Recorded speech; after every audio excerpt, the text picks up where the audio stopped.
This is how World War One could have been prevented. The main cause that led to this war was multiple reasons. There were very many causes to the Great War, which is also known as the War to End All Wars. First and foremost, the question that everyone that is interested in history or this main topic of this war is if it could have been prevented. Yes, it could have, because there have been many historians and regular people that are interested in history who could have pointed out different causes to this war. The one that is most looked at, though, is the assassination of Archduke Franz Ferdinand, and how this event was the major stepping stone for all-out war to break out with the countries in Europe. Archduke Franz Ferdinand was very influential in Austria-Hungary, and he held on to a lot of peaceful ideas to try and help his country.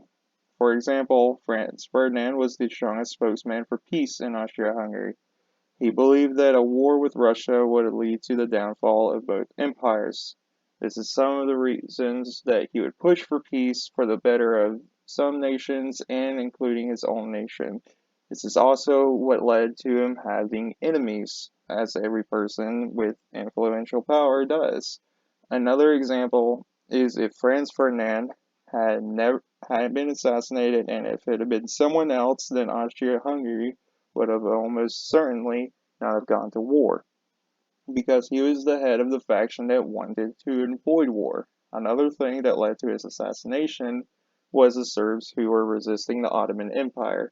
Some of their old territory was in the Habsburg province of Bosnia, which was controlled by Austria, and still had some Serbs living in the province, and some wanted their freedom from the Austrians, like how they were resisting the Ottomans and wanted from the Ottomans. Russia would be supportive with some of their plots, for example, the successful plot to assassinate Franz Ferdinand on the 28th of June 1914 was part of a bigger plan.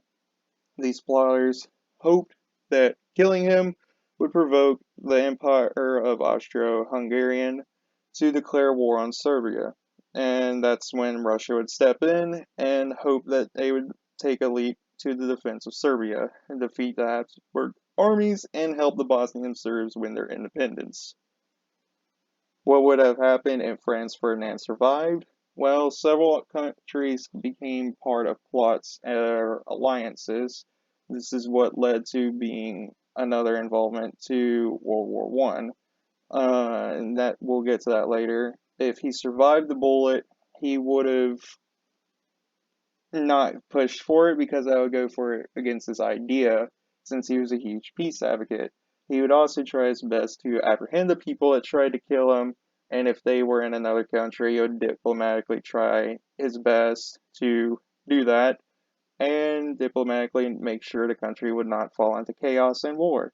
It would also, like I said, go against his idea because his nation's empire would fall if they went to war, and that whole idea would have went out the window and made him look like a fool.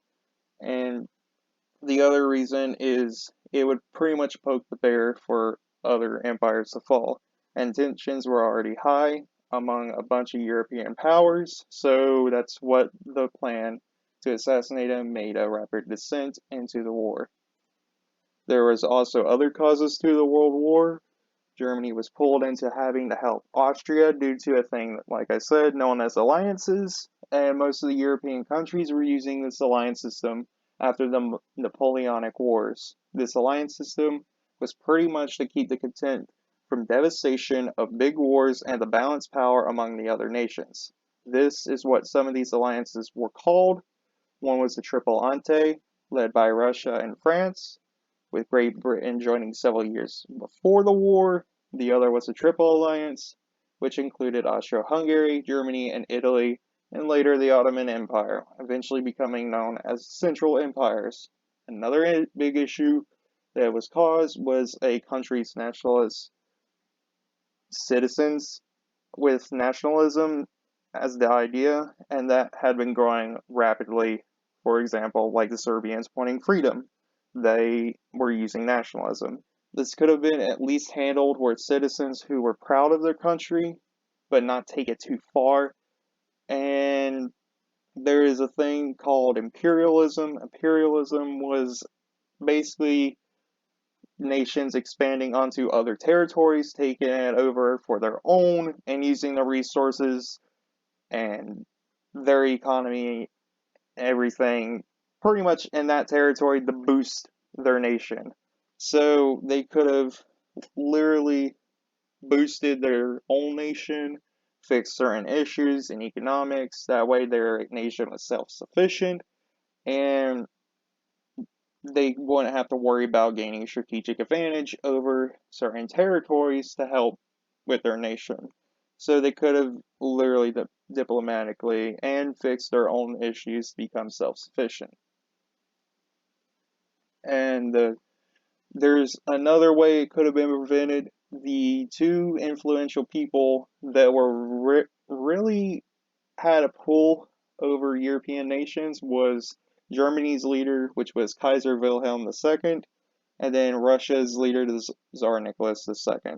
Now, these two were cousins, and due to the alliance system that Russia promised with the Serbs, they would get pulled in, and since Germany promised Austria if anything happened, they would get pulled in too.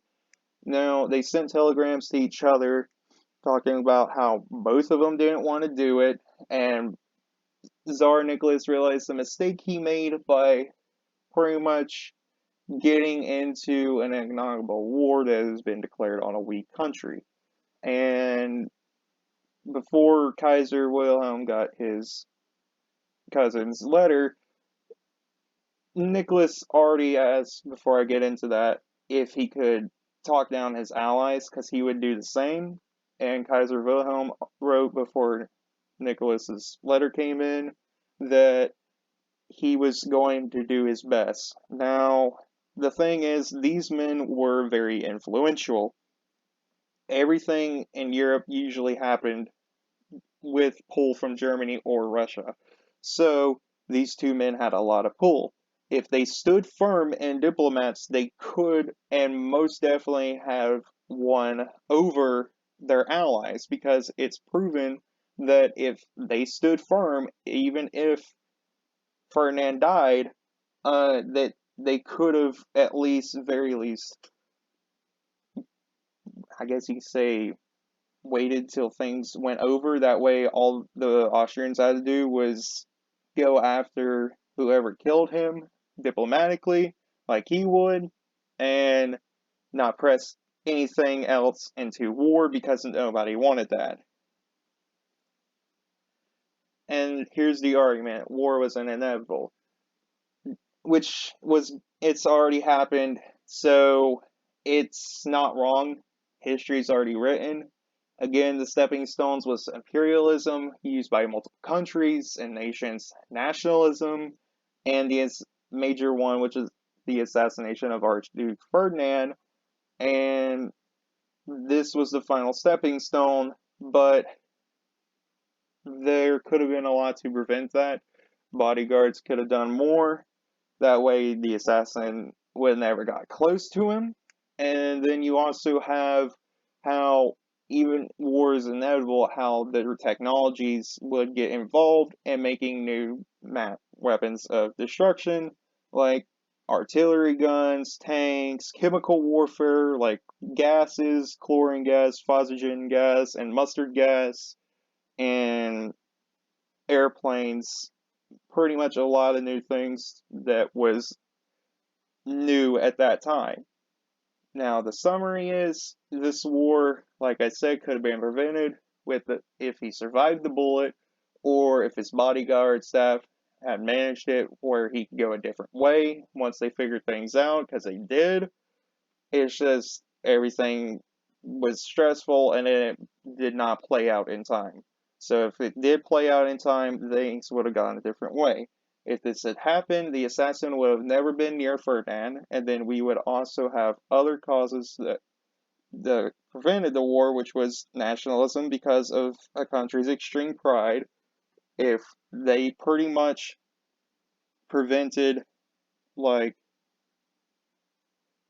I guess you could say, well, it is nationalism, so I guess you could say that if they prevented being aggressive to visitors and tourists, that way the relations would not get plummeted like they were already at. And the second reason was imperialism, where they would expand territories and use those territories to help their economy and boost it along with other strategic objectives. This could have also been prevented either way if the country literally boosted their own territories, made their own improvements to their own economies, and making their country self sufficient and relying on themselves. And the third and final issue that led to everyone getting involved was a simple alliance system that everyone was in after the Napoleonic Wars. That way, all out war didn't break out, which led everyone getting back into a war, but this time a world war. Everyone had with each other, and this was made, like I said, them to be pulled in. This could have been prevented if everyone just kept diplomatic talks and relations up, so no one could have been pulled into anything if any war broke out in Europe. It's also been stated that German and Russian leaders did not want to fight each other and were trying their best to stop their allies from declaring war on each other's countries. Plus, the other issue was Russian and German leaders were cousins and good friends that did a lot together and did not want to fight each other over being pulled into a war because of alliances or the alliance system. These leaders could have stopped their allies with diplomatic talks if they had stood firm. These were powerful and very influential people in Europe and had a lot of pull for many countries. They would have eventually won their allies over to step down from declaring war and then bringing other allies into a war that did not should not have happened. This war could have been prevented if many different actions were taken, and that has been stated by people who study history and by historians themselves. And then we have my works cited.